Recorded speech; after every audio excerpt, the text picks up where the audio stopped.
네, 안녕하십니까. 자, 원가관리에게 첫 수업이죠. 저는 강경태 회계사라고 합니다. 자, 원가관리 얘기를 같이 저랑 해 나갈 건데요. 자, 오늘 간단하게 오리엔테이션을 좀 진행하고 본격적으로 수업을 하도록 할게요. 자, 오리엔테이션 진행은 크게 세 가지로 나눠서 할까요? 자, 첫 번째. 자, 원가관리에게 시험 출제가 어떻게 되고 있는지. 자, 간단히 좀 설명드리면, 자, 1차 시험과 2차 시험이 있죠, 회계사가. 자, 1차 시험에서는 우리 회계학으로 출제가 되고 있어요, 회계학. 자, 회계학 총 50문항 중, 자, 10문항이 출제되고 있어요. 자, 비중이 높지가 않습니다, 생각보다. 자, 객관식이죠, 오지선다형. 자, 그 다음에 2차는 원가 회계로 출제가 되고 있어요, 원가 회계. 자, 100점이죠. 100점. 자, 100점이고, 자, 문항수는 약 4문제에서 6문제 정도 출제가 되어 있어요. 자, 주관식입니다. 철저하게. 주관식. 자, 재작년까지는 원가 회계가 매우 어렵게 나왔어요. 1차도 어려웠고 2차도 어려웠어요, 여러분들. 그래서 2차도 그 동차생들이 대부분 원가 회계 때문에 동차 합격을 못했어요. 그러니까 1년을 더 하고 유예로 합격을 했다는 거죠. 그것도 쉽지가 않을 만큼 좀 난이도 있게 나왔었어요. 1차도 심지어 막 포기한 사람도 있어요. 어차피 공부해도 5문제를 못 풀 것 같다는 거야. 별로 의미가 없으니까 그냥 찍고 다른 거에 더 비중을 두고 공부를 하자 이렇게 했던 사람들이 꽤 있었어요. 언제까지? 재작년까지. 자, 그런 그 폐해가 있다 보니까 근데 곰곰이 생각해 봅시다. 우리 회계사는 원가 관리 회계가 재무회계에 비해서 중요한 과목은 아니란 말이죠. 여러분들이 나중에 회계사가 됐을 때 가장 중요한 과목은 실은 재무회계예요. 제가 원가 관리회계 선생님이긴 하지만 뭐 사실은 있는 그대로 말씀을 드려야지. 그래서 가장 써먹을 수 있는 게 일단 재무회계. 만약에 내가 세법 쪽으로 하고 싶다 그러면 세법. 그다음에 내가 컨설팅 좀 하고 싶다 그러면 원가 관리회계도 필요하고 그렇습니다. 근데 컨설팅 쪽을 선택하는 사람들은 별로 없어요. 뭐 아는 게 있어야지 컨설팅을 하지. 시험 합격했다고 해서 컨설팅 할 수 있는 건 아니니까. 그러다 보니까 원가 관리회계가 실은 실무에서 이쪽으로 하고자 하는 사람들 소수 몇 명을 제외하고는 그닥 그렇게 불필요한 거죠. 많이 써먹을 데가 없죠. 그러니까 시험이 어려울 필요가 있겠어요, 없겠어요? 이게 없잖아, 이게. 어느 정도 기본적인 것만 알고 있으면 회계사 하는데 큰 문제가 없기 때문에. 그럼에도 불구하고 1차, 2차 전부 다 매우 어렵게 나왔다는 거지, 이게. 그래서 되게 온성이 많았었어. 막 그 불만도 많고 막 건의도 많이 하고.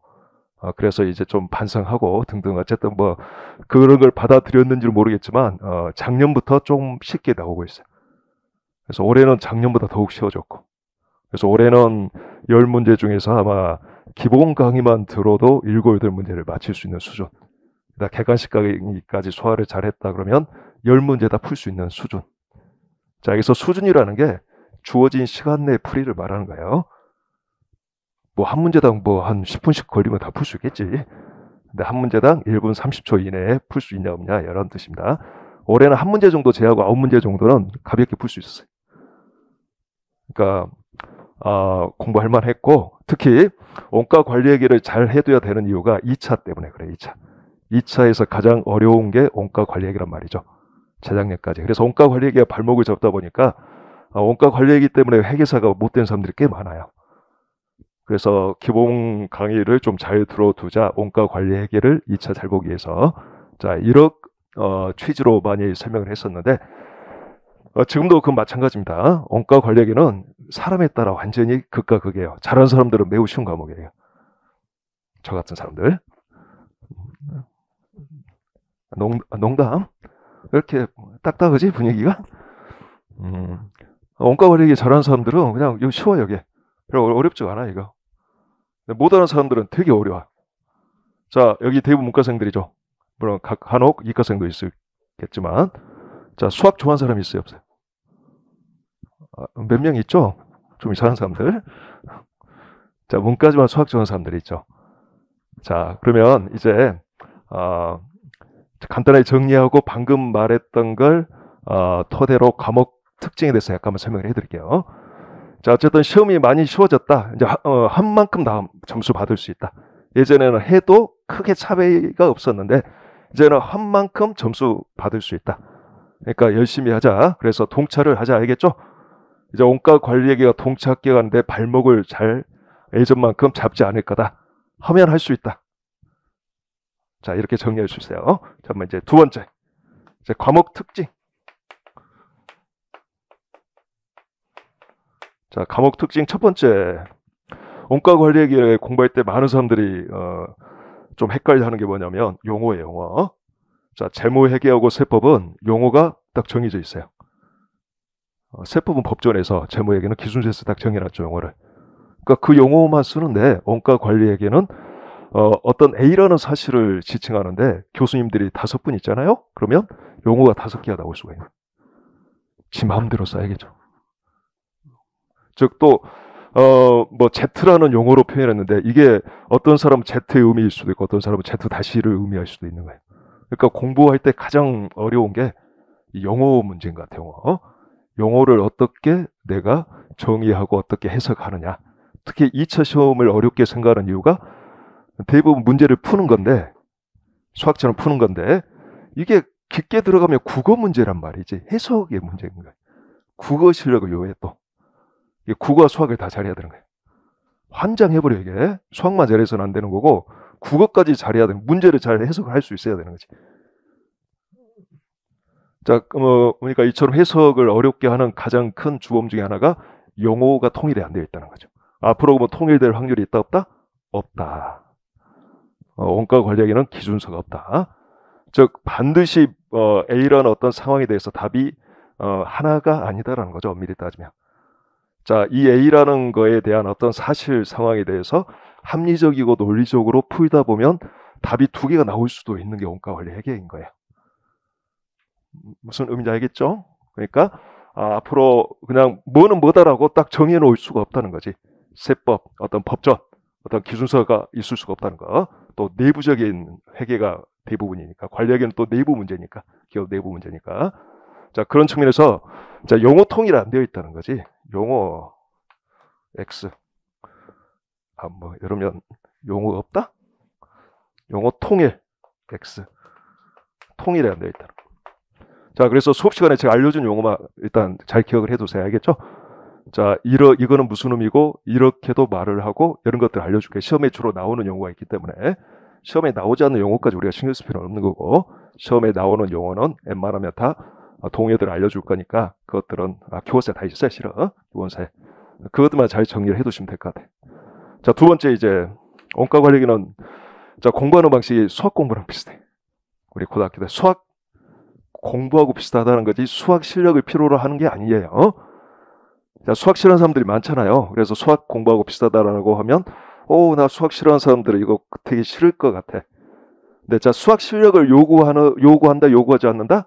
원가 관리에게 요구해. 근데 어느 정도 수학 실력을 요구하냐면 중학교 1, 2학년 정도. 그러니까 어떤 고등 수학을 요구하지 않는다는 거예요. 물론 한두 개는 있어요. 고등 수학이 좀 필요한 게. 뭐 고등까지는 아니야. 고등학교 정도 수학이 필요한 게 한두 개는 있습니다. 그건 제가 알려줄게요. 어떻게 해석하고 어떻게 이 의미를 이게 무슨 의미인지 그냥 수학 공부 시켜드릴 테니까 그건 걱정 안 하시고 따라오시면 될 것 같고, 자, 수학을 깊이 있는 수학 실력을 요구하지는 않지만 공부하는 방식이 수학 공부하는 거랑 똑같다. 우리가 왜 수학을 공부하죠? 좋은 대학 가기 위해서? 그래서 공부하죠. 대부분. 근데 엄밀하게 따지면 수학을 공부하는 이유가 논리적이고 합리적인 사고력을 키우기 위해서 공부를 하는 거라는 거죠. 자, 원가 관리기를 왜 우리 회계사가 공부를 해야 되는 거냐? 별로 많이 써먹을 데가 없는데 이쪽을 전공하지 않느나 왜 해야 되는 거냐? 자, 회계사는 어떤 경제적 상황에 대해서 회계적 판단을 해줘야 되는데 이 모든 것들이 다 어떤 책에 나와 있는 게 아니에요. 기준서에 나와 있는 게 아니야. 경우에 따라서는 합리적인 판단을 통해서 올바른 결론을 본인 스스로 내야 될 일이 많아요. 앞으로도. 자, 이럴 때는 논리적이고 합리적인 사고력이 필요한 거잖아. 그걸 하기 위해서 원가 관리가 있는 거예요. 엄밀하게 따지면. 자, 이거 누구 생각이다? 저의 생각이다. 제 생각은 원가 관리에게는 논리적이고 합리적인 사고력을 키우는데 크게 도움이 되는 학문이기 때문에 주요 과목으로 있는 게 아니냐 싶다라는 거지. 자, 이처럼 이건 약간 수학하고 좀 비슷한데 수학 공부하는 방식이 수학하고 비슷한데, 자, 논리적이고 합리적인 사고력을 키운다라는 거죠. 합리적 사고력. 자, 이걸 해달라는 거예요, 여러분들한테. 이 연습을 좀 해달라는 거예요. 저랑 같이 이걸 하자는 거예요.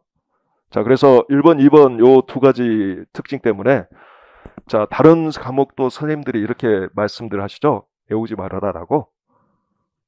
근데 대부분 많이 외우죠. 근데 세법하고 뭐 재무회계는 어느 정도 암기가 통하는 과목이기도 해요. 딱 정해놓은 게 있기 때문에 그냥 많이 외우고 많이 익히고 많이 풀고 하면 잘 맞을 수밖에 없어, 그건. 근데 원가 관리에게는 그렇잖아요. 그러니까 내가 공부 시간을 많이 투입해서 많이 암기했다라고 해서 반드시 좋은 점수를 맞지 않는다는 뜻이야. 그 관계가 깊지가 않아. 약간 좀 다릅니다. 그러니까 어떻게 해야 되냐면 이해이주 학습을 해줘야 돼. 이해이주. 이게 되게 중요한 과목이기도 해. 이해를 잘해야지 2차를 잘 볼 수 있어요. 1차는 그냥 많이 문제 풀고 많이 외워서 이렇게 뭐 해결을 하는 습관을 갖고 있는 사람들도 1차는 잘 볼 수가 있는데 2차는 절대 잘 볼 수가 없어. 그러면 무조건 꽈락 맞을 확률이 굉장히 높아. 많이 암기하고 많이 외워서 이렇게 문제를 해결하는 식으로 공부했던 사람들은. 그래서는 안 되기 때문에 2차를 잘 보기 위해서는, 2차 합격하기 위해서는 이해이주 학습을 무조건 해줘야 됩니다. 철저하게. 자, 그렇지만 막판에는 좀 외워야 될 수도 있어요, 여러분들. 원래 공부라는 것은 내가 시험장에서 기억이 나야지 점수를 잘 보는 거예요. 시험이라는 것은, 시험 공부란 건 기억이 나야 되는 거예요. 뭐 기억이 나는 첫 번째 수단은 이해가 되어 있으면 저절로 기억이 나는 거예요. 읽으면 바로 기억이 나는 게 이해력의 우수성인 거지. 자, 근데 정 이해가 안 되어 있으면 철저하게 암기가 되어 있어도 기억은 나겠죠. 그래서 문제를 풀 수는 있겠지. 그래서 모든 공부가 이해와 암기가 다 필요한 건데, 자, 공부하는 방식이 문제입니다. 평상시 암기 위주의 공부를 하면 나중에 머리가 빵. 너무 이게 머리가 아파. 머리가 감당을 못 한다는 거지. 그렇기 때문에 평상시에는 어느 과목을 공부하건 이해 위주의 학습을 해줘야 돼. 그렇지만 막판에 무조건 암기는 필요해. 그 암기를 해야 될 시기는 시험 보기 한 1주 정도 전이라고 저는 생각을 해. 그때까지 이해가 안 되어 있는 것은 시험장에서 기억을 하기 위해서 무조건 외워야 돼. 그때는 어떤 식이 될거 무조건 머릿속에 때려둬야 돼. 비록 시험 끝나고 잊어버릴지라도 시험장에서만큼 기억을 할 수 있도록 어떠하든 집어넣고 가야 돼. 달달달달 해서 가야 돼, 그때는. 근데 평상시에 그렇게 하면 절대 안 되겠지. 특히 원가 관리하기는 더욱더 안 됩니다. 왜냐하면 이해가 되어 있지 않고 암기식 공부를 했잖아요. 그럼 똑같은 문제가 나올 확률도 없지만 똑같은 문제는 어떻게 풀 수 있는데 조금만 바꿔버리자면 못 풀어요. 그러면 점수가 형편없이 나와버려.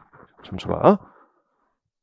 자, 2차는 철저하게 점수가 어떻게 부여가 되냐면 해답을 맞추는 것도 중요하지만 과정을 본단 말이지. 2차는 부점수가 큰 비중을 차지하고 있기 때문에 과정이 중요한 거예요. 과정이. 아셨죠? 그러니까 철저하게 이해이주 학습을 하자. 자, 제가 요 기본서를 한 10년 만에 완성한 건데, 기본서를 요거 완성시키기 전에 한 서너 번 정도 썼다. 한 3번은 썼던 것 같아. 근데 다시 다 마음에 안 들어서 다시 출간 안 하고 다시 뭐 바꾸고 해서 이제 최종적으로 작년에 이거 출간한 건데, 자, 요 기본서 쓸 때 그냥 노트북만 가지고 썼다라고 보시면 되겠어요. 그냥 그 머릿속에 있는 걸 100% 내가 이해한 걸 여러분들한테 전달하고 싶은 걸 아주 쉬운 문장으로 제 선에서는 그렇게 썼어요. 그러니까 아마 기본서 읽어보시면 아시겠지만 어려운 문장이 없을 거예요. 그러니까 아름다운 문장은 없어. 원서책을 보면 굉장히 아름답지만 딱 읽고 나서 한 서너 줄 읽고 나면 뭔 소리를 하는 거지? 이런 생각이 드는 문장이 굉장히 많단 말이지. 특히 외국 사람들 표현은 좀 그래. 은유법 표현이 많다 보니까. 그러니까 그런 식의 느낌을 많이 받을 건데, 이번 저의 요 기본서는 그런 문장 없어요. 직관적인 문장이야 다. 철저하게 내가 이해했던 걸 옮겨 적은 거기 때문에 그냥 내 나름대로 문장으로. 그러니까 여러분들 공부하기는 좀 편할 거예요. 그러니까 이걸 가지고 이해를 해주시라는 거야. 외울 거 없어요. 외울 것은 막판에 외운다 표시만 해놨다가. 자, 그렇게 알아두시고. 자, 과목 특징. 그러면 이제 자, 세 번째, 마지막 내용. 자, 수업 진행 방식. 자, 쉬는 시간 한 두세 번 정도 갖겠습니다. 그러니까 짧게는 50분. 자, 길게는 1시간 20분 정도 수업하고, 자, 10분 휴식하겠어요. 우리의 집중력을 위해서. 자, 망가돼서는 2시간 수업하고 10분 쉬고 싶지만, 왜 2차 시험이 2시간이니까. 네, 제가 이렇게 해보면 여러분들이 그렇게 못 따라와. 자기가 문제 푸는 거하고 수업 듣는 거하고 좀 다르더라고 또. 그래서 한 요 정도 수업하고, 한 하루에 4시간 수업 기준으로 2에서 3회 정도 휴식을 하도록 하겠어요. 휴식을. 자, 요 시간만 집중하도록 합시다. 이해됐죠? 뭐 이해할 필요 없는 거지, 이건. 자, 곧바로 그러면 이제 수업 진행해 볼게요. 자, 여러분들 교재. 자, 서론을 좀 보도록 합시다. 자, 서론에서는 세 가지 걸 가볍게 좀 체크하고 넘어가도록 하죠. 자, 우리 회계학은 크게 재무회계와 관리회계로 구별하는데, 자, 재무회계, 관리회계 구별은 뭐냐? 자, 그리고 우리 교재, 우리 과목 이름은 원가관리회계죠. 원가관리회계라는 건 또 뭐냐? 그러면 원가관리회계라는 걸 논하기 위해서는 재무회계, 관리회계에서 논하지 않았던 원가회계를 또 한번 논해야 될 거고, 자, 원가회계를 논한 다음에 그러면 과목 이름은 왜 원가관리회계지? 근데 왜 시험 과목은 또 원가회계지? 이런 게 잡히지 않으면 헷갈릴 수 있는 거니까 그런 것들을 좀 정의를 하고, 그리고 가장 중요한 거, 자, 원가관리회계 전체 개관, 전체 그림을 그려보자는 거지. 전체 숲을 그려놓고 나서 시작하자는 거지. 요 공부하는 방식, 저의 공부 방식.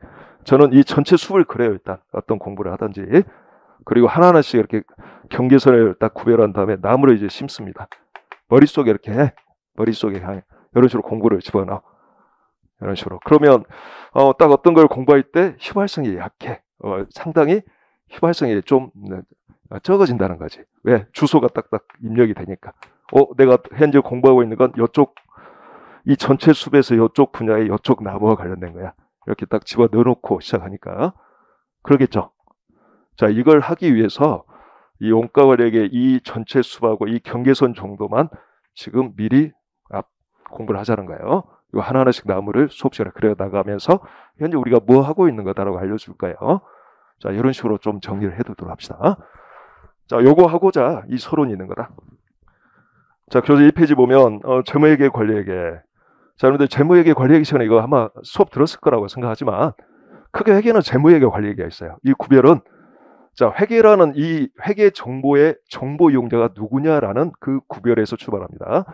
자, 기업 외부 정보 이용자도 있을 거고 기업 내부 정보 이용자도 있겠죠.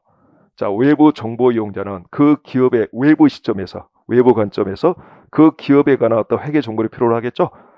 자, 이렇게 외부 정보 이용자에게 자, 어떤 기업의 회계 정보를 제공해 주고자 하는 회계가 재무회계예요. 자, 그에 반해서 기업 내부 정보 이용자. 자, 누굴까요? 내부 정보 이용자는 경영자, 관리자, 기업의 종업원. 내부인이죠. 내부 정보 이용자도 그 내가 현재 속해 있는 이 기업, 이 조직의 회계 정보를 필요로 한다는 거지. 뭔가를 하기 위해서. 자, 그 내부인에게, 자, 내부인이 필요로 하는 그 목적에 맞는 회계 정보를 제공하고자 하는 회계가 관리회계다라는 거지. 관리하는 데 필요한 회계, 관리회계. 자, 그러면 외부 정보 이용자는 어떤 정보를 필요로 하겠어요? 그 기업의 계략적인 정보겠지. 자, 그 기업의 회계에 관한 계략적인 정보는 어디에 들어있어요? 재무제표에 들어있잖아. 그 기업의 자산 상태, 즉 재무 상태는 어떠하지? 자산 부채 자본 상태는 어떠하니? 그 기업의 수익과 비용, 올해 경영 성과는 어떠하지? 그 기업의 현금 흐름 어떠하니? 이런 것들을 알고 싶을 거지. 자, 이런 것들은 재무제표에 들어있잖아요. 그래서 자, 외부 정보 이용자에게 재무제표라는 회계 정보를 제공하고자 하는 회계가 재무회계고, 자, 그다음에 기업 내부 정보 이용자는 자, 어떤 정보를 필요로 하겠어요? 다양한 정보를 필요로 하지. 딱 뭐라고 딱 집어 말할 수 없는 거지. 그 사람이 정보를 이용하고자 하는 목적에 맞는 다양한 정보를 제공하고 해야 되는 거지. 그냥 정해놓을 수 없다는 거지. 처해 있는 상황이 다를 것이므로 그래서 그냥 특수 보고서를 제공해 주는 거야.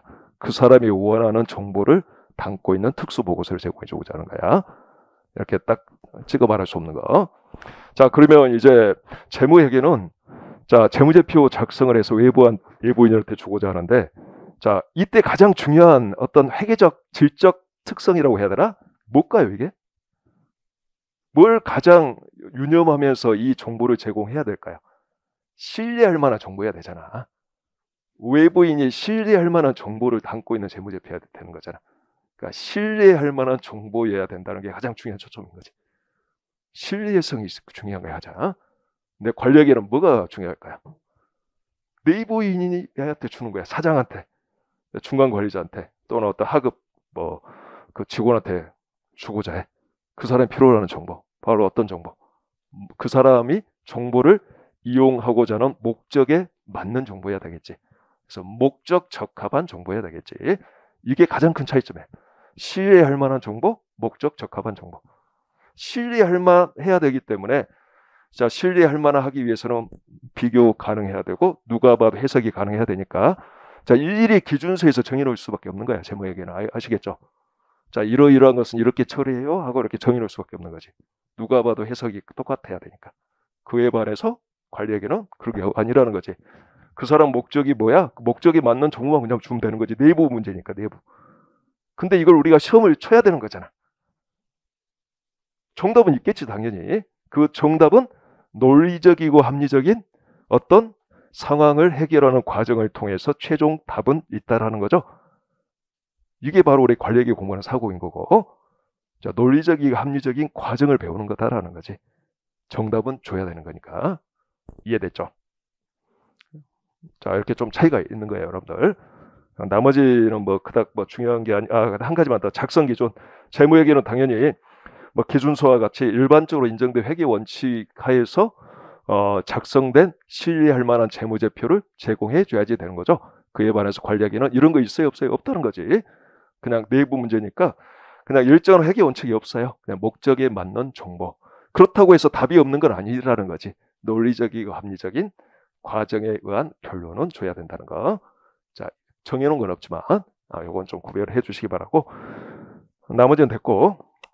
자, 그러면 이제 보통 재무회계, 관리회계를 이렇게 구별하는데 재무회계는 여러분들이 그 기본적 회계사님한테 배웠죠?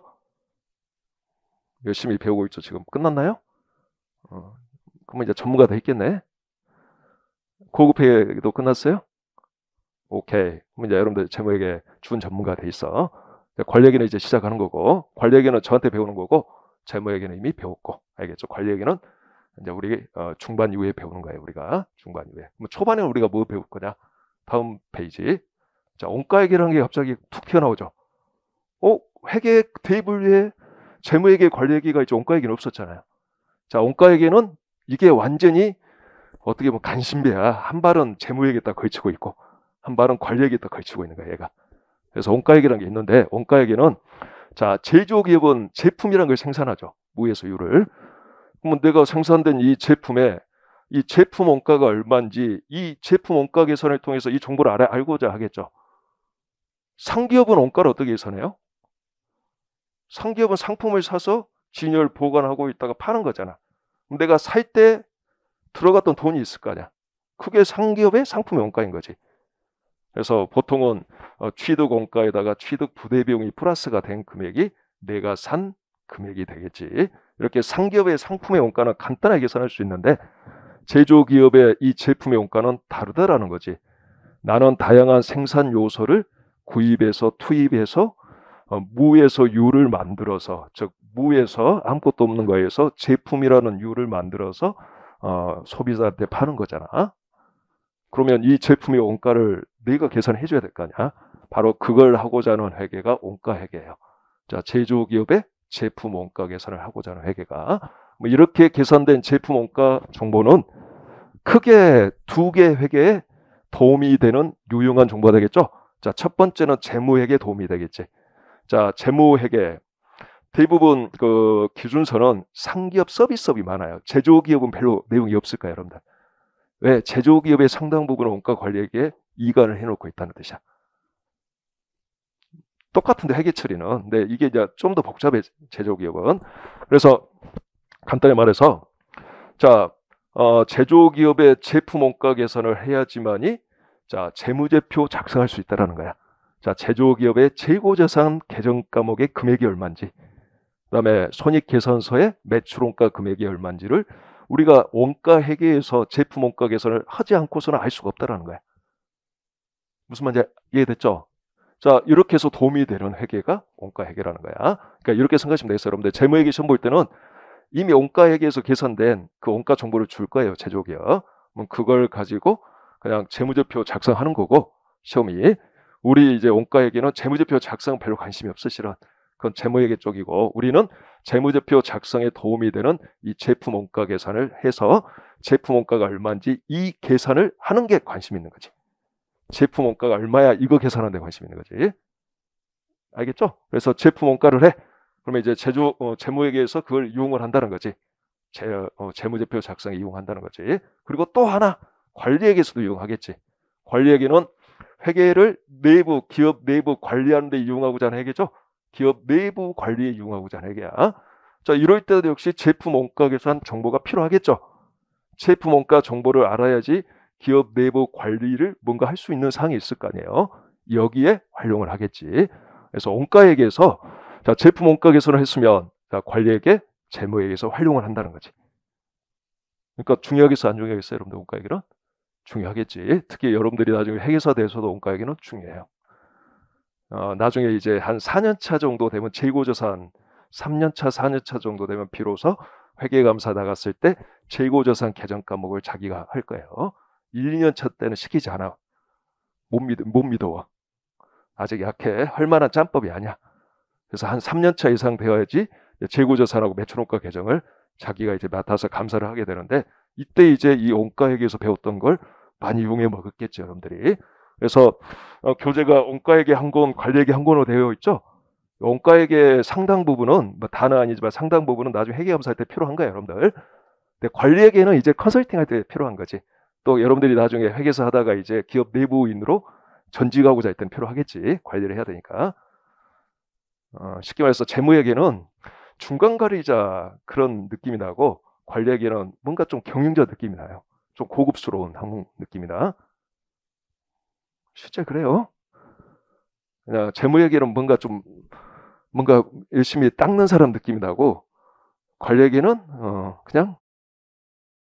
어쨌든 원가회계는 이런 회계예요. 자 그러면 이제 봅시다. 우리 이제 교재 제목은 뭐예요? 원가관리회계죠. 자 이것부터 말씀드릴게요. 우리의 공부 범위는 원가관리회계예요. 즉 원가회계와 관리회계야. 근데 우리 대부분 시험 과목은 회계사도 뭐라고 되어 있어요? 원가회계라고 되어 있죠. 그러면 많은 사람들이 원가회계만 시험에 나오는지 오해하겠죠? 땡. 그냥 시험 과목 명칭을 과거부터 그냥 원가회계라고 했기 때문에 그렇게 쓰고 있을 뿐이지, 시험 범위는 원가회계와 관리회계를 다 포함하고 있다는 거. 즉 쉽게 말하여 원가관리회계라는 거죠. 원가관리회계. 자 이렇게 알아두시면 되겠고, 그러면 이제 원가관리회계로 가봅시다. 3번. 이제 관리회계가 뭔지, 원가회계가 뭔지 공부했으니까 원가관리회계는 원가회계와 관리회계를 합친 회계라는 거지. 우리의 공부 범위 합친 회계. 그래서 우리는 원가회계에서 제품 원가 계산하는 거 배우고, 관리회계에서 이걸 기업 내부 경영 관리하는 거 배운다는 거죠. 회계적 관점에서, 경영학이 아니라 회계적 관점에서. 자 그러면 이제 원가관리회계, 자 주요 적용 대상 업종이 뭐냐? 자 기업은 크게 상기업과 제조기업과 서비스업이 있죠. 원가관리회계는 주로, 자 재무회계는 주로 상기업 1순위가, 2순위가 서비스업이야. 일부 제조기업도 있겠지만, 근데 우리 원가관리회계는 주로 제조기업을 대상으로 이론을 형성해놨고, 그 다음에 제조기업을 대상으로 했다라고 해서 상기업과 서비스기업을 아예 배제한 건 아니다라는 거죠. 시험에 나옵니다. 일부 토픽에 대해서는 상기업도 시험에 나오고 있어요. 그리고 서비스업은 나중에 가서 공부해보면 알겠지만 제조기업하고 거의 유사해요. 서비스업은 공부하는 내용이 거의 유사해. 제조기업과 서비스업의 공통점은 무에서 유를 만드는 거잖아. 무에서 유 제품을 만들어서 공급하고 용역을 제공해주고 무에서 유를 만드는 거잖아. 그러니까 거의 비슷해. 서비스 원가, 용역 원가라고 합니다. 용역과 서비스는 똑같은 말이에요. 용역 원가, 제품 원가 거의 계산하는 방식이 유사합니다. 그러니까 대부분 제조기업을 대상으로 이론을 만들어 놨지만 요거 딱 공부하고 나면 서비스업의 용역 원가도 여러분들이 계산할 수 있는 능력이 생기는 거고, 그다음에 상기업의 상품 원가는 공부하지 않아. 그런 제목에서 끝나는 아주 간단한 사항이니까. 그렇지만 이제 상기업을 대상으로 뭔가 관리액의 문제가 나올 수도 있다라는 거지. 그래서 업종은 제조업 위주긴 하지만 공부의 대상은 다 배제하지는 않는다는 거 그렇게 알아두면 되겠고, 자 이제 마지막 오리엔테이션. 자 개간해보자. 이제 이게 가장 핵심이에요, 여러분들. 자 지금부터 제가 여기 표로 이제 그 오른쪽에 정리해 놓은 거 있죠? 이게 여러분들 숲이 되어야 돼. 숲. 머릿속에 딱 나의 주소지. 이게 숲이고, 이거에 관한 구체적인 내용이 왼쪽에 나와 있는 거고, 말로 쭉 나와 있는 거고, 제가 이제 요 숲을 설명해 줄게요. 이게 어떤 구조를 갖고 있다를 설명해 줄 거예요. 자, 요 설명을 잘 듣는 게 좋겠지. 이걸 아무리 이게 쉽게 적어놨지만 지금 한 페이지에 다 개관을 해놨잖아. 이거 되게 쉽게 적어놓은 거라면 이게 쉬운 게 아니겠지. 이 전체를 한 페이지에 요약한다는 게 쉽게. 그럼에도 불구하고 여러분들이 혼자 읽으면 좀 한계가 있어. 이게 저의 설명을 잘 듣는 게 좋겠어요. 개관을. 자, 제가 생각하는 원가 관리에게는 이런 모습을 갖고 있다는 거죠. 이거 지우고 갑시다.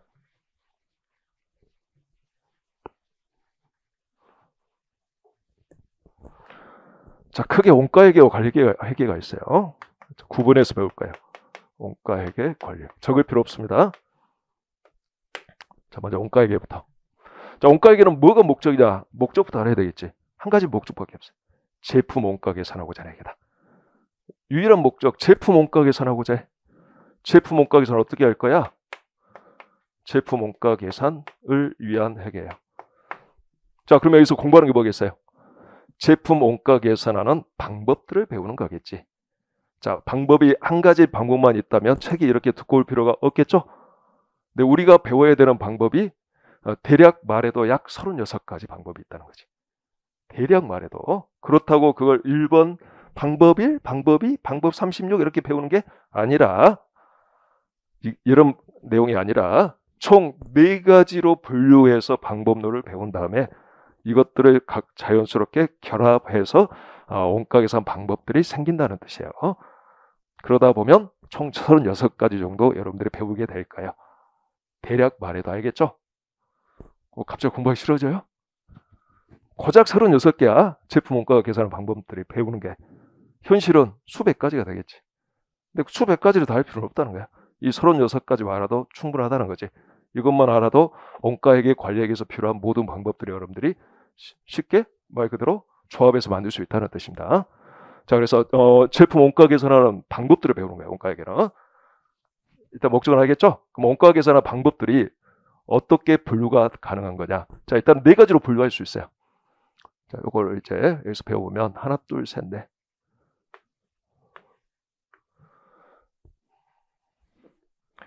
자, 일단은 원가 계산을 하기 위해서는 뭔가 공통된 원가, 여러 제품의 공통된 원가를 제품에 배분할 필요도 있을 수 있겠죠. 원가 배분이라고 하겠지, 이걸. 자, 원가 배분을 얼마나 정확하게 할래, 대충 할래, 이런 구분도 가능하다는 거지. 그래서 원가 배분의 정확성 여부에 따라, 자, 전통적 원가 계산이 있고, 자, 전통적 원가 계산이라는 게 있고, 그 다음에 활동 기준 원가 계산이라는 게 있다라는 거죠.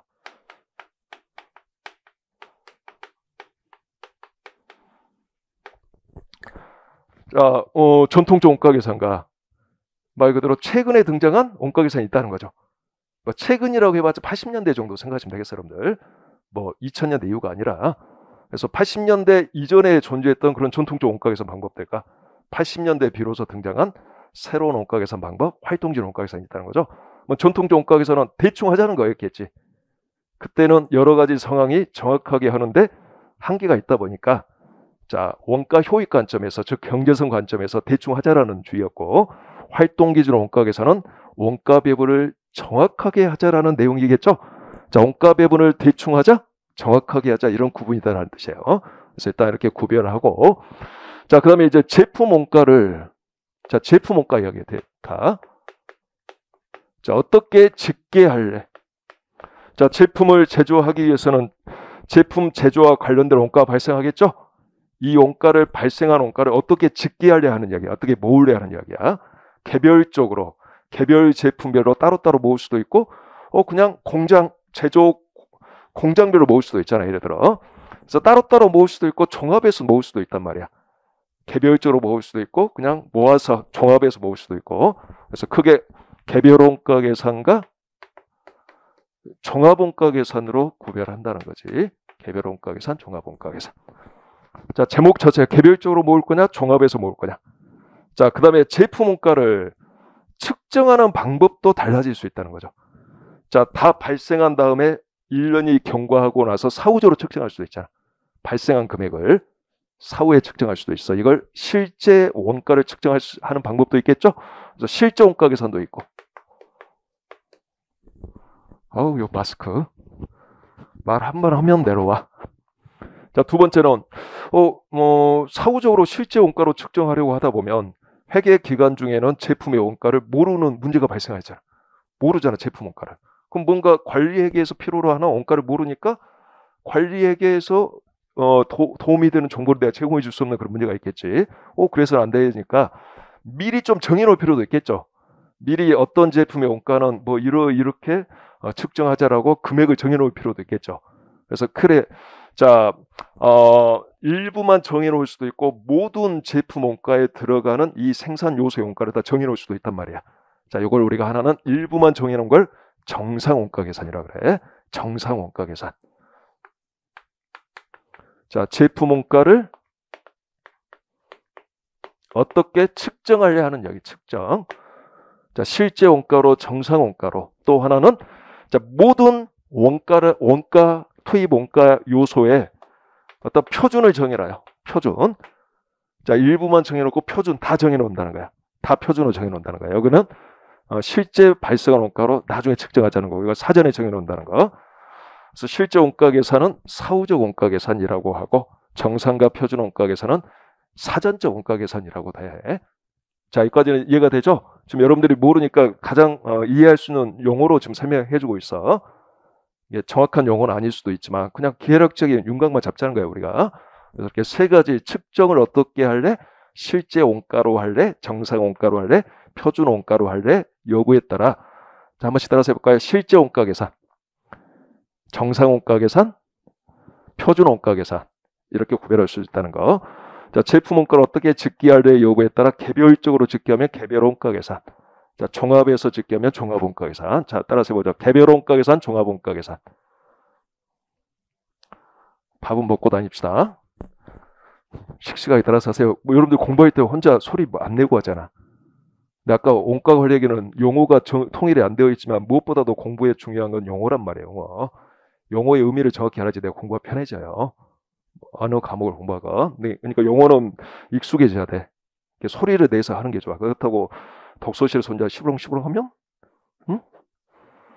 이렇게 생각할 수 있으니까 또 방해되니까 못할 거 아니야. 수업 시간에 따라서 할 때 열심히 따라서 할 필요가 있어요.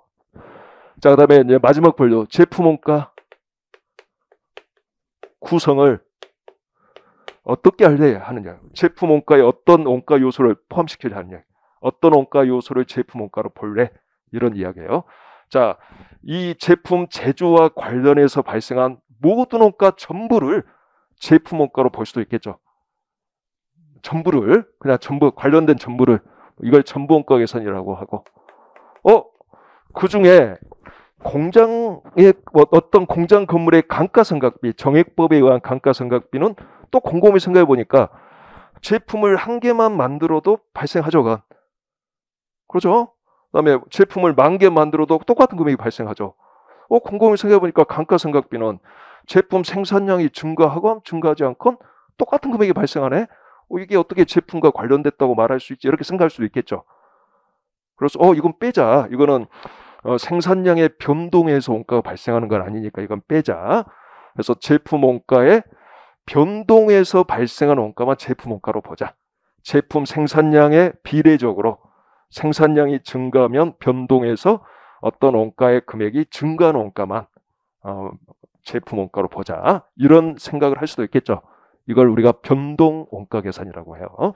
변동. 그래서 변동하는 것만, 생산량의 변동하는 것만 원가로 보자. 변동 원가 계산. 근데 최근에 이제 한 걸음 더 나아가서 조금 더 범위를 구성을 좀 더 좁힌 게 있어. 초변동. 초자가 들어가. 초변동. 조금 더 극단으로 갔다는 거지. 자, 슈퍼가 붙어. 초, 울트라. 이게 울트라 변동 원가 계산이 알겠죠? 우리 뭐 초가 붙으면 어때요? 좀 더 뭐 넘었다는 의미잖아. 우리 예전에 그 일본 만화 그 뭐지 그? 드래곤볼 보면 끝이 없잖아. 사이언인 나왔으면 끝나야 되는데 초사이언인이 나오고 그러니까 초자 붙여서 계속 뭐가 나오잖아. 그런 거예요. 그러니까 변동에서 좀 더 극단으로 간 게 초변동 원가 계산. 그래서 초변동이라는 게 또 있어. 초변동. 자, 초변동 원가 계산이라는 게 있다. 자, 이까지 우리가 배울 거예요. 이까지 배우고 이것들을 맨 마지막에 우리가 결합을 할 건데, 자, 이것들이 이렇게 결합이 된다는 거죠. 이런 식으로 다 결합 관계가 성립한다.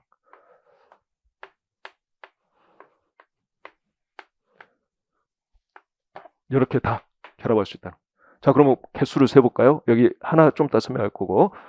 자, 원가 계산 방법 대충 보면, 자, 원가 배분을 정확히 할 거냐, 대충 할 거냐, 이렇게 생각하면 두 가지. 자, 원가 집계를 개별적으로 할 거냐, 종합해서 할 거냐, 개별 원가 계산, 종합 원가 계산. 측정을 실제 정상 표준 세 가지. 자, 구성을 전부 변동, 초변동 세 가지. 뭐 대충 몇 가지 이게? 36가지 나오죠? 그래서 약 36가지 정도를 배운다는 거예요. 실은 수백 가지가 있겠지만 현실적으로는 이 정도만 우리가 결합 관계를 알 수 있으면 된다라는 거지. 자, 우리 기본세는 거의 다 이게 다 실려 있다고 보면 되는데 2차는 다 필요해 이게. 근데 1차는 요중에 이제 좀 더 아주 어려운 건 필요 없겠죠. 1차는. 우리가 기본 강의 때는 2차를 염두에 두고 공부를 하는 거다. 2차까지 어느 정도 커버가 될 수 있도록. 2차에 100%는 아니겠지만 2차에 95% 정도로 커버를 해놔야 될 거 아니야 미리. 그래야지 나중에 한 5%만 더 추가하면은 모든 공부가 다 끝날 수 있도록 1차는 뭐 거의 100% 커버가 되도록 되어야 될 거고 그렇게 될까요? 자, 그 다음에 한 가지만 더 해봅시다. 이 종합원가 계산과 관련해서 이 종합원가 계산의 확장 내용이 있어요. 확장. 이 종합원가 계산과 연관된 내용인데 그래서 이것과 관련해서 우리가 사용하고 있는 원유, 그러니까 석유 제품들 있잖아. 우리가 뭐 사우디에서 원유를 수입해서 우리 석유화학 공장에서 정유 공장에서 석유 제품을 만들잖아. 그러면 내가 원했건 원하지 않았건 다양한 석유 제품들이 나오겠죠. 뭐 휘발유도 나오고 경유도 나오고 뭐 등유도 나오고 뭐 석유 찌꺼기도 나오고 이렇게 되겠지. 그러겠죠? 자, 그러면 이렇게 다양한 제품들이 내가 원하지 않더라도 쏟아져 나온단 말이야. 자, 그러면 이들의 원가를 개선하고자 했는데 이들의 원가를 개선하고자 했더니 이들 모든 제품의 어떤 결합된 원가가 있을 수 있잖아. 결합 원가라는 게 있을 수 있잖아. 이 모든 제품의 공통된 원가라는 뜻이야. 이 결합 원가가 존재할 수 있겠죠. 이 결합 원가 배분을 어떻게 할 거냐에 따라서 원가 계산 결과가 달라지겠지. 그래서 결합 원가 배분을 어떻게 할 거냐를 좀 배워야 된단 말이지. 이 종합 원가 계산의 확장으로서. 그래서 이걸 우리가 연산품이라는 용어를 써요. 이 휘발유, 뭐 등유, 경유 이런 걸 연산품이라 하고, 그다음에 우리 아스파트 원재료인 석유 찌꺼기 이걸 피치라고 하는데 이걸 우리가 부산물이라 그래. 그러니까 좀 비싸게 받고 파는 건 연산품이고 좀 싸게 받고 파는 건 부산물이야 간단히 말해서 나중에 와서 알려줄 테니까. 그래서 자, 이것과 관련해서 연산품과 부산물이 존재할 때 연산품과 부산품의 자, 원가 계산을 별도로 우리가 좀 배워야 됩니다. 그래서 그 종합원가 계산 아래에 연산품과 부산물의 원가 계산이라는 또 주제 하나가 또 등장하죠. 자, 이거는 종합원가 계산의 어떤 확장 내용이다라고 알아두시면 되겠어. 확장이다. 특수한 원가 배분을 추가로 더 배우는 거다. 자, 이제 위치화 해봅시다. 자, 원가에게는 1장부터 9장까지 있는데 1장하고 2장은 이 모든 원가 계산을 하고자 하기 위해서 필요로 하는 기초 개념들을 익히는 장이에요. 기초장이에요, 기초장. 1장, 2장이 되게 중요하겠지. 공통된 장이니까, 기초 개념. 그래서 그거 다 끝나고 나면, 자, 3장에서 이제 우리가, 자, 전통적 원가 계산에 의해서, 자, 이렇게 알아두죠. 1장부터 8장까지는, 자, 전통적 원가 계산이요. 1장부터 8장. 그다음에 활동 기준 원가 계산은 전통적 원가 계산 끝나고 맨 마지막 9장에 이제 딱 등장을 해. 그러니까 8장까지는 그냥 전통적 원가 계산이야. 예전부터 있어 왔던, 과거부터 있어 왔던 9장에서 최근 등장한 활동 기준 원가 계산을 배운다. 이렇게 구별하고, 자, 전통적 원가 계산에 의한 기초 개념 1, 2장을 배우고, 그다음에 이제 3장부터 이제 8장까지가 이제 구체적인 원가 계산 방법들을 우리가 배우는 건데, 자, 3장에서 개별 원가 계산을 배울 거예요. 그리고 끝나면 이제 4장에서 종합 원가 계산 배우고, 이거 끝나면 이제 종합 원가 계산의 확장인 연산품과 부산물의 원가 계산을 5장에서 배우게 됩니다. 이해됐죠? 그리고 나서 이제 실제 원가 계산은 당연히 1장부터 5장까지는 실제 원가 계산에서 이것들을 배우는 거예요. 실제 발생한 원가를 전제로 원가 계산하는 내용들을 배워요. 그리고 이제 6장에서 이제 사전적 원가 계산인 정상 원가 계산을 배우고, 7장에서 이제 표준 원가 계산이라는 걸 배우게 됩니다. 이해됐죠? 이게 순서대로.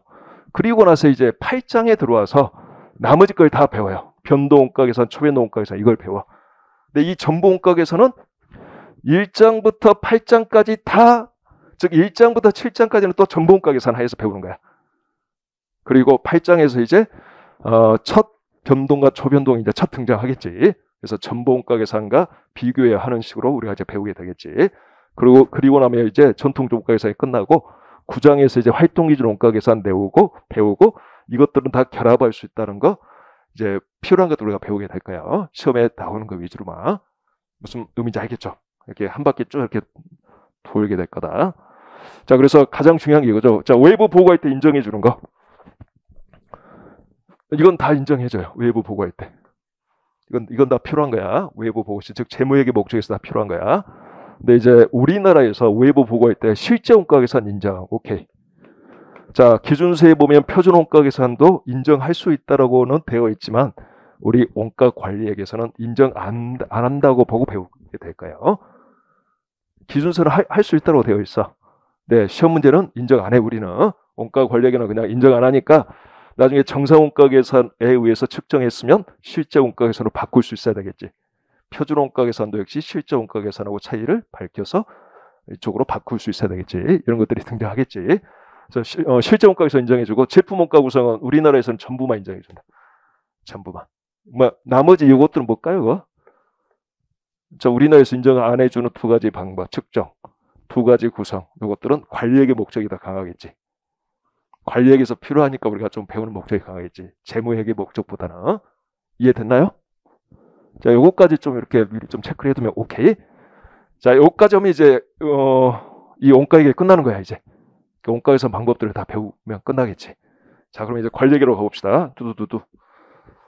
자, 원가액에서 계산된 제품 원가 정보가 이제 관리액으로 오겠죠.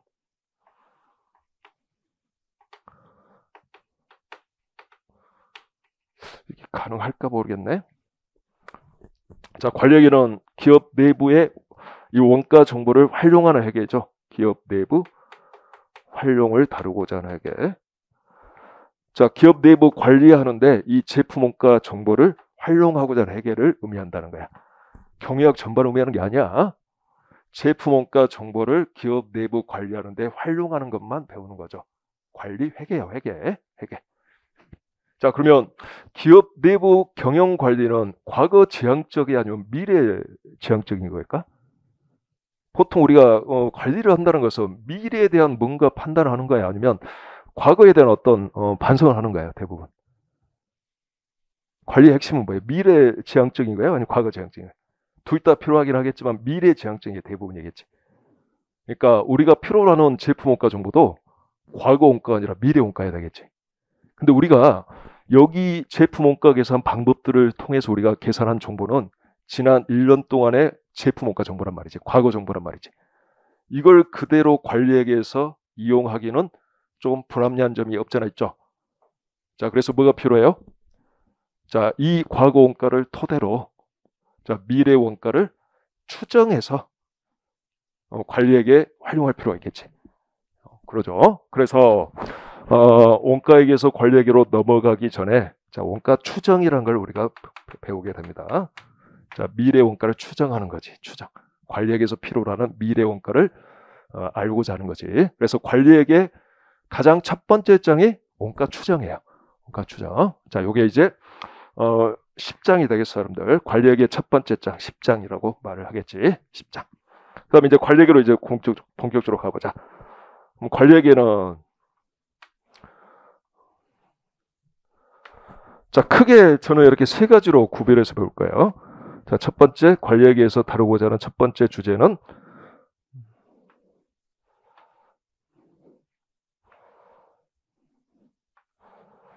자, 계획과 통제, 경영자 관점에서 생각해 봅시다. 경영자 관점에서는 제품 원가를 알아야지 미래에 대한 계획을 세울 수 있겠지. 자, 계획을 세운 다음에 실행에 옮기고 실행 결과와 사전 계획을 뭔가 비교해서 통제 활동을 진행하겠죠. 이걸 우리가 계획과 통제라고 말을 하는데, 자, 첫 번째 핵심 주제는 계획과 통제예요. 자, 영어로 자, plan, do, see 이렇게 알아두면 되겠지. 자, plan, 계획을 세운다. 소주제, 실행에 옮긴다. 그 다음에 평가한다. 통제. 자, 계획은 플랜을 말하고 통제는 do와 see를 말해. 자, 수립한 계획대로 잘 실천하고, 자, 나중에 사후 평가하는 걸. 자, do와 see를 우리가 통제라고 이야기해. do와 see를. 그래서 이걸 우리가 계획과 통제라고 해요. 자, 첫 번째 관리에게 주제는 계획과 통제에 관련된 걸 우리가 공부하게 될 거예요. 그 다음에 이제 경영자의 관점에서 두 번째 이제 주제는, 자, 이게 가장 중요한 거일 수도 있는데, 자, 제품 원가 정보를 토대로 뭘 할 거냐면 의사결정하는 데 이용할 거예요. 의사결정. 경영자가 하는 가장 중요한 게 의사결정이겠지. 의사결정을 잘해야지 선택 가능한 대안 중에서 기업의 어떤 수익성에 가장 도움이 되는 대안을 잘 선택해야지 그 기업이 잘 뻗어나가겠지. 그래서 의사결정을 우리가 배우게 될 거예요. 의사결정하는 데 이용할 거고, 그다음에 최근에 이제 여기까지가 이제 전통적 관리라고 말을 할 수 있어요. 예전부터 있었던 거. 근데 이제 80년대 이후에 이제 요 정도 해갖고는 좀 안 되더라. 이제 더욱더 경쟁이 치열해지다 보니까 계획과 통제 의사결정만 잘한다라고 해서 그 기업이 반드시 생존하고, 자, 지속적인 성장을 하는 건 아니더라. 그래서 자, 지속적인 성장과 생존에 이제 즉 간단히 말해 경쟁 우위를 내가 획득해서 이걸 유지하기 위해서는 조금 더 나가야 되겠다는 거야. 바로 그 조금 더 나가는 걸 다루고자 하는 게 바로 전략적 관리 회계라고 이야기를 해요. 자, 기업이 수립한 전략과 연계하여 이 전략 달성에 도움이 되는 걸 조금 더 추가시켜 놓은 거지. 그래서 우리나라에서는 전략적 관리 회계라 하고 여러분들 머릿속에서는 그냥 최신 관리 회계들이구나 이렇게 알아두면 되겠어. 그래서 최신 관리 회계, 전략적 관리 회계. 이렇게 크게 일단 세 가지 주제로 구별할 수 있어요. 한 번씩 따라서 해볼까요? 계획과 통제. 관리에게서 배울까요? 의사결정. 전략적 관리에게. 자, 이거에 도움이 되는 자, 제품 원가를 여기에서 계산해서 이걸 미래 원가로 바꾼 다음에 이걸 이제 계획과 통제하는 데 이용하고 의사결정하는 데 이용하고 전략적 관리에게 핵심 주제인 원가 절감하는 데 이용한다는 거지. 자, 전략적 관리에게 핵심 주제는 자, 원가 품질, 이게 원가를 절감해, 원가 자체를 줄이거나 품질을 높여서 품질 원가를 줄이거나 시간을 단축시켜서 시간이 지연됨으로 인해 발생하는 시간 원가를 줄이거나 이렇게 원가 절감이 가장 중요한 사고 중에 하나다. 원가를 절감해야 되겠다. 자, 어쨌든 플랜 두 C가 있고, 자, 이제 하나씩 해보죠. 계획과 통제는 플랜 두 C인데 플랜과 관련해서 자, 두 가지 이론이 등장해요. 자, 11장, 12장과 관련된 건데, 자, 11장에서는 자, CVP 분석이라는 걸 배우게 될 거예요. 자, 코스트 볼륨 프로핏. 자, 원가 조업도 이익에 관한 걸 분석함으로 인해서 기업의 단기 이익에 관한 계획을 수립할 수 있도록 해준다는 거야. 자, 가장 먼저 계획 수립에 먼저 첫 번째는 뭐가 되어야 되냐면 영업 활동과 관련해서 우리 기업의 단기적 관점에서 이익이 어떻게 될 거냐, 이익에 관한 계획을 수립할 수 있어야 되겠죠. 그래서 단기 이익 계획 수립에 관한 걸 주제로 삼고 있는 자, 원가 조업도 이익 분석. 그다음에 어떻게 보면 관리에게 기초적인 걸 여기서 배우게 될까요, 우리가? 자, 전통적 관리의 기초 내용과 자, 계획의 한 부분 이익 계획 수립을 여기서 배우게 된다는 거. 그다음에 기업 전체를 대상으로 계획을 세우면 우리가 이걸 종합 예산이라 그래. 종합 기업 전체를 대상으로. 즉 종합 예산의 주제는 예산 재무제표 작성을 배울 거야 우리가. 미리 계획된 수치 예산으로 재무제표를 작성하는 거야. 무슨 말인지 알죠? 그래서 이걸 우리가 종합 예산이라고 한다. 그래서 플랜과 관련해서 우리가 2개 배울 거예요. CVP 분석, 종합 예산. 자, 플랜과 관련된 내용이 되겠습니다. 자, 2는 안 배워요. 그냥 열심히 하면 돼. 열심히 실천해야겠죠? 끝. 한 줄로 끝. C가 이제 우리 관심사 중에 하나지. C는 성과 평가를 하는 거지. 계획과 실적을 비교기 위해서 이 성과를 평가한다는 거지. 네, 자, 뭐 전통적인 성과 평가는 책임 회계 제도 하에서의 성과 평가니까 우리가 책임 회계 제도라는 걸 가볍게 배우고 그거에 의한 성과 평가는 기법들을 우리가 배우게 될 거예요. 그래서 자, 13장에서 이제 자, 책임 회계와 성과 평가라는 걸 다루게 됩니다. 지금 적지는 않죠? 책이 다 있잖아. 안 보여도 상관없어 이거. 그러니까 책임 회계 성과 평가 배운다. 자, 됐고. 그다음에 이제 의사결정을 하고 봅시다. 의사결정을 이제 이렇게 구별해서 우리가 배우게 될까요? 자, 첫 번째가 확실성화. 여러분들 안 보일 수 있어. 이게 칠판이 좀 좁다 보니까 다 안 들어가. 그러니까 책 보고 따라오세요. 확실성화, 불확실성화. 이게 뭐냐면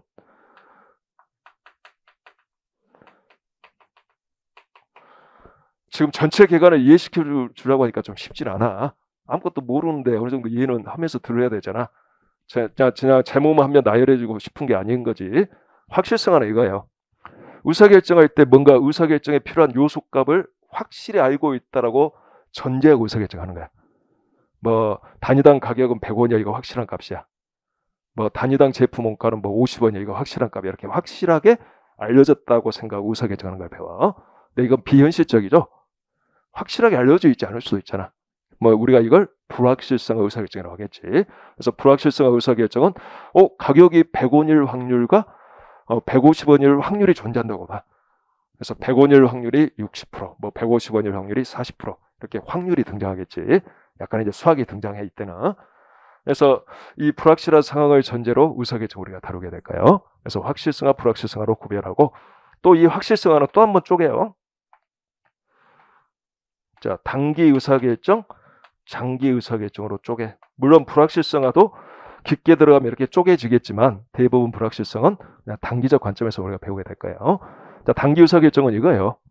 의사결정을 내가 했다 경영자가 뭐 그 의사결정의 결과물, 효과가 1년 이하에 다 끝나는 걸 우리가 단기 의사결정이라 그래.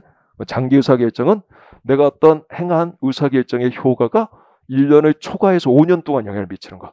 이런 걸 말해.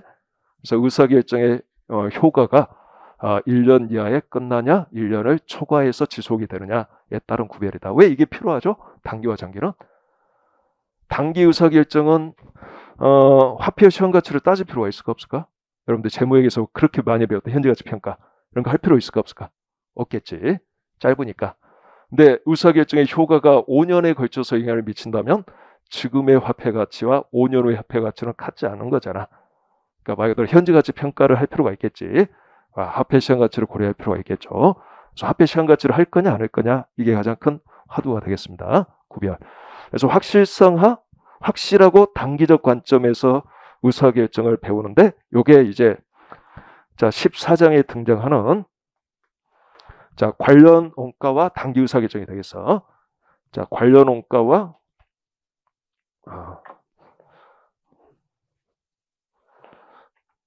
관련 원가와 단기 의사결정. 자, 요거 배운다는 거지. 그다음에 15장에서 이제 장기 의사결정을 배울 건데 장기 의사결정은 혹시 여러분들 재무관리 배웠나요? 재무관리랑 겹쳐. 재무관리의 기업가치 평가하는 방법 중에 확실성화. 자, 이런 거 배웠죠. 회수기간법, 회계적 이익률법, 수년제 가치법, 내부 수익률법, NPV, IRR 배웠죠. 자, 재무관리는 기업의 가치를 평가하는 데 사용하는 기법이고 우리는 자, 장기적 관점, 즉 장기 의사결정에 있어서 어떤 거에 투자할 거냐 이 의사결정하는 방법론, 툴로서 우리가 배우게 될까요? 자, 어디에 투자할 거냐 이거에 따라 결과물이 기업가치에 영향을 미치겠지. 그래서 똑같은 방법이 존재해. 이걸 우리가 자본예산이라 그런다는 거지. 장기 의사결정은 자본예산이라는 부제목을 갖고 있어. 15장. 자, 이렇게 말할 수 있어. 원가 관리에서 가장 중요하지 않은 장. 시험에 가장 안 나오는 장. 몇 장? 이거. 자본예산. 현실적으로 이게 중요해. 근데 시험에서는 가장 안 중요해. 왜 그럴까요? 재무관리랑 겹치니까. 재무관리에서 중요하니까. 거기에서 시험에 많이 내니까. 원가 관리에게는 거의 안 낸다는 거지. 잘 안 나온다는 거. 글쎄 2차에서도 가장 안 나왔고 앞으로도 가장 안 나올 거고 그렇습니다. 그렇지만 공부할 거 많습니다. 이거 여러분들은 저랑 같이 이거 공부하면서 재무관리 내용도 같이 복습도 하고 그렇게 생각하시면 되겠어요. 똑같은 내용인데 관점이 좀 다를 뿐이야. 자, 이렇게 할 거고 그 다음에 이제 16장으로 가면 이제 불확실성의 의사결정 다루겠죠. 이제 확실성의 의사결정 2개 단기 장기 배웠고 16장에서 이제 불확실한 경우에 의사결정 우리가 다루게 될 거예요. 이해됐죠? 그럼 여기서 이제 수학이 필요해. 자, 그러면 이제 마지막 이제 전통적 권력의 이제 마지막 주자는 17장인데 17장은 대체가격 결정이라는 거 배울 거야. 가격 결정과 대체가격 결정. 그러니까 어떻게 보면 가장 중요한 것 중에 하나지. 가격 결정하는 거, 제품의 가격 결정하는 거, 그리고 독립된 사업부 간의 제한과 용역을 주고받는 관계가 있을 때, 자 성과 평가가 아무래도 걸려 있다 보니까. 자, 제아를 공급해 주는 사업부에서 그냥 공짜로 물건만 제아만 공급하지 않겠죠? 자신의 성과 평가가 유리해져야 되니까 그걸 위해서 대가를 받고 제아를 공급해 주겠죠. 자, 기업 내부의 사업부 간 거래가 있었을 때 이걸 우리가 대체 거래라 하고 기업 내부 사업부 간 거래를 이때 주고받는 가격을 대체 가격이라 그래요. 근데 이 대체 가격 결정은 가격 결정의 어떤 특수한 내용인데 자, 의사결정, 가격 결정이니까 의사결정이 필요해. 그런데 그 기저에는 그 깊은 내면에는 사업부 경영자의 성과평가가 깔려있단 말이야. 성과평가와 관련해서 가격 결정이 필요한 내용이 있다는 거지.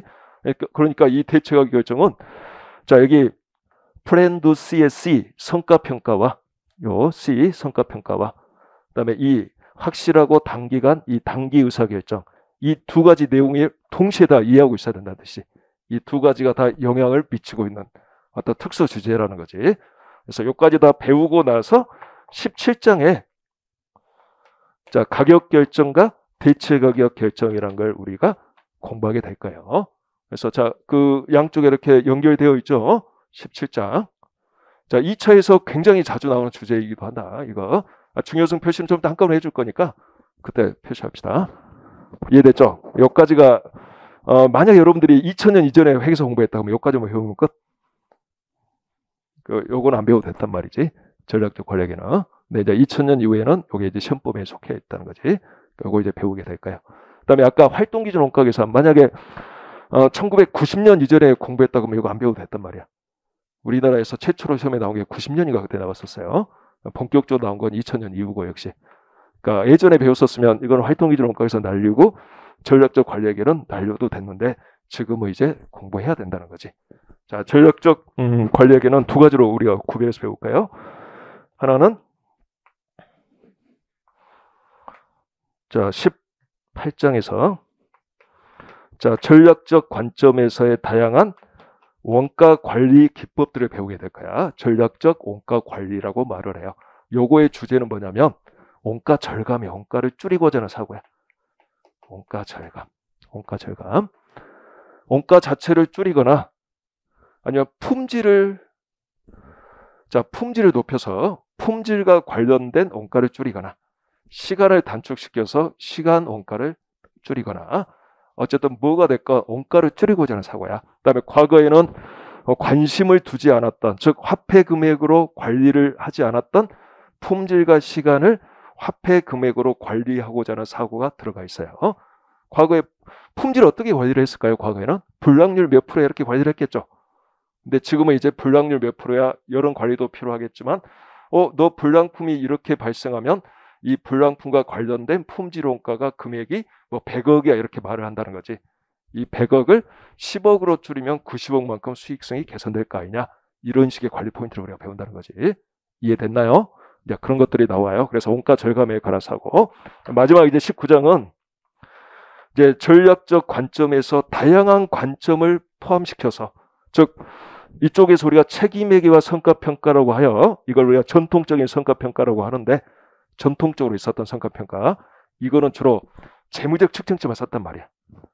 재무적 측정만 했다는 거지. 화폐 금액으로 표현해서 성과를 평가했다는 거지. 근데 곰곰이 생각해 봅시다. 어떤 항목은 도저히 화폐 금액으로 말할 수 없는 성과평가도 있을 거 아니에요. 화폐 금으로 환산이 불가능한 비화폐적 요소를 포함하고 있는 이런 건 평가를 못 했을 거 아니야. 평가를 했다 하더라도 불합리한 평가가 됐을 거고. 그래서 다양한 관점을 포함해서 성과 평가할 필요가 있겠죠. 또 전략과 연계해서 평가할 필요가 있겠지. 자, 이런 걸 담고 있는 전략적 성과 평가와 마지막으로, 자, 성과 평가했으면 뭐가 또 필요해요? 보상해 줘야 되잖아. 성과급 줘야 되잖아. 그래서 이 보상과 관련된 내용을 배우도록 하자. 그래서 전략적 성과 평가와 보상. 네, 좀 다행스럽게 보상은 요즘에 관심사가 아니야, 이제. 이게 2006년부터 2012년까지 시험에 몇 번 나왔었어. 좀 어려운 내용이. 과거에 관리에게 포함시키지 않았던 내용들이 시험에 나왔었는데, 그 출제 교수님이 이제 연루하셔가지고 이제 더 이상 출제 교수님이 안 들어가시다 보니까 지금은 이제 거의 시험에 안 나오고 있다라고 말할 수 있어요. 그러니까 이거는 간단하게 좀, 그래도 여기 나와 있는 거 이렇게 해야 되는데 혹시 모르니까 이거는 약간 좀 덜 중요해졌고, 전략적 성과평가는 중요하죠. 자, 여기까지해서 우리가 2개 배울 거야. 19장까지 끝나겠죠. 자, 관리에게 뭐 다룬지 알겠어요? 자, 경영자 관점에서 계획과 통제, 의사결정. 자, 원가 절감을 대표적인 화두로 하는 전략적 관리에게, 이렇게 3가지 주제로 나눠서 배운다. 자, 중요한 장 표시 보도록 합시다. 자, 원가 회계는 제품 원가 계산하고자 하는 회계인데, 자, 중요한 장은 요 종합원가 계산. 즉 1장, 2장은 당연히 중요하고, 1장이 어떻게 보면 가장 중요해. 기초야, 기초. 1장에 나와 있는 용어를 완벽히 이해하고 있어야 돼. 그래야지 다 할 수 있어. 자, 그거 제외하고 이제 이 종합원가 계산 중요하죠. 중요. 그 다음에 시험이라는 것도 이쪽에 약간 트렌드가 있어요. 트렌드가. 예전에 8, 90년대 이 연산부가 부산배 원가 계산이 그렇게 시험에 많이 나오다가 2000년부터 2011년까지는 거의 한 문제도 안 나왔어. 한 문제가밖에 안 나왔어. 근데 2012년부터 2020년까지 가장 많이 나왔던 게 또 이 연산부가 부산부 쪽이야. 그러니까 지금은 이게 중요해졌단 말이지. 예전에는 이게 안 중요했는데, 그래서 이것도 중요. 그 다음에 전통적으로 중요한 표준원가 계산. 자, 종합원가 계산, 표준원가 계산, 이 변동원가 계산. 이 3가지가 전통적으로 가장 중요한 것 중에 중요한 3총사였지. 원가 계산 방법 중에서는. 그래서 여전히 이건 중요하고, 그 다음에 연산품과 부산품 중요하고, 그렇습니다. 네, 기본 강의 들을 때는 안중에 없어요. 필요한 거만 가르칠 거니까 다 중요하겠지. 근데 그 중에서 특히 그렇다는 거지. 자, 관리에게는 이제 원가 추정은 어차피 시험에 나오지만 다 나오지만 됐고, 플랜도 C에서 자, CVP 분석 매우 중요. 아마 단일 주제로는 가장 많은 내용을 담고 있어요. 단일 주제로. 그다음에 시험 문제 누적 시험 문제 출제 비중을 보면 가장 많이 출제된 장이기도 하고, 그다음에 여기 관련원가와 단기 의사결정 매우 중요. 요 책임의 성과평가도 중요하지. 자, CVP 분석, 플랜도 C에서 그다음에 C 책임회계와 성과평가. 그다음에 의사결정에서는 14장 관련원가와 단기 의사결정. 그다음에 17장 대체가격 결정. 이거 회계사 시험에서 다소 출제 중요. 그다음에 전략적 관리에게는 전략적 원가 관리 중요. 자, 요 정도 되겠어요. 요 정도. 특히 중요한 장이. 됐죠? 원가에게는 한 4장 정도, 관리에게 한 5장 정도 제가 언급했을 거예요. 나머지 언급하지 않은 장도 다 이 유기적 관계가 있으니까 다 알고는 있어야 됩니다. 시험에는 골고루 다 나와요. 자, 오리엔테이션은 여기까지 마치고 좀 길게 했는데, 자, 2교시부터 이제 본격적으로 1장 이제 들어가도록 하죠.